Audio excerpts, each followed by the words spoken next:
আসসালামু আলাইকুম রহমতুল্লাহ। আর রহমান হুফাজ ফাউন্ডেশন বাংলাদেশ কর্তৃক আয়োজিত জাতীয় হিফজুল কোরআন প্রতিযোগিতা 2025। উক্ত প্রতিযোগিতাটি জাতীয় বাইতুল মোকাররম মসজিদে অনুষ্ঠিত হয়েছিল।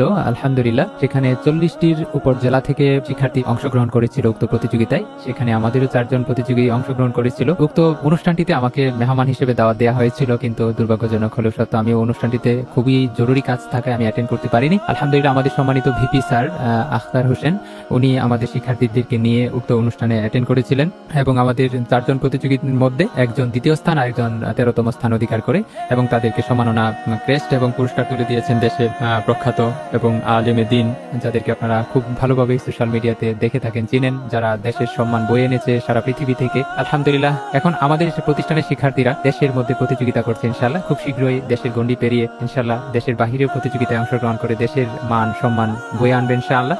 সেই শুভকামনা এবং সেই আশাবাদ ব্যক্ত করে আজকের মতো শেষ দিচ্ছি। আমাদের শিক্ষার্থীদের জন্য দোয়া করবেন। আসসালামু আলাইকুম ওয়া রাহমাতুল্লাহি ওয়া বারাকাতুহু।